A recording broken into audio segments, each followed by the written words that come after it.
સુરત શહેરમાં આગામી 26 એપ્રિલ 2026 ના રોજ યોજાનારી સ્થાનિક સ્વરાજ્યની ચૂંટણીને લઈ મતદાન જાગૃતિ અભિયાન તેજ બન્યું છે। શહેરની વિદ્યાકુંજ સ્કૂલમાં વિદ્યાર્થીઓ માટે ચિત્ર સ્પર્ધાનું આયોજન કરવામાં આવ્યું, જેમાં બાળકો દ્વારા મતદાન અંગે જાગૃતિ ફેલાવવાનો સુંદર પ્રયાસ કરવામાં આવ્યો।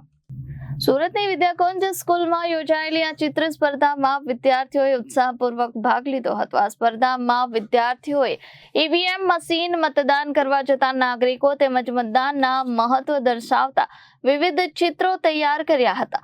વિદ્યાર્થીઓએ પોતાના સર્જનાત્મક અભિવ્યક્તિ દ્વારા લોકોને મતદાન કરવા માટે પ્રેરણા આપવાનો સંદેશ આપ્યો હતો। શાળા સંચાલકો દ્વારા વિદ્યાર્થીઓના પ્રયાસોને બિરદાવતા તેમને પુરસ્કાર આપી પ્રોત્સાહિત કરવામાં આવ્યા હતા।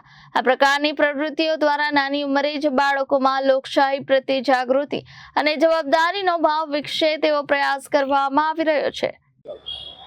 મહેશભાઈ પટેલ, વિદ્યાકુંજ સંકુલ નિયામક। આજરોજ વિદ્યાકુંજમાં આગામી ચૂંટણી અંતર્ગત મતદારોને અપીલ કરવા માટે ચિત્ર સ્પર્ધાનું આયોજન કરવામાં આવ્યું। વિદ્યાકુંજ ગુજરાતી, અંગ્રેજી, હિન્દી માધ્યમના 15 જેટલા વિદ્યાર્થીઓએ આજે ભાગ લીધો હતો અને સરસ મજાના પોસ્ટર ચિત્રો બનાવીને આમ જનતાને અપીલ કરી કે મતદાન આપણો અધિકાર છે, મતદાન કરવું આપણી ફરજ છે, એટલે મતદાન કરવું ચૂકતા નહીં, મતદાન કરવા જરૂર જજો એવી અપીલ અમારા વિદ્યાર્થીઓ ચિત્રના માધ્યમથી કરી। Reporter Arvind Rathod, Janadesh news, Surat.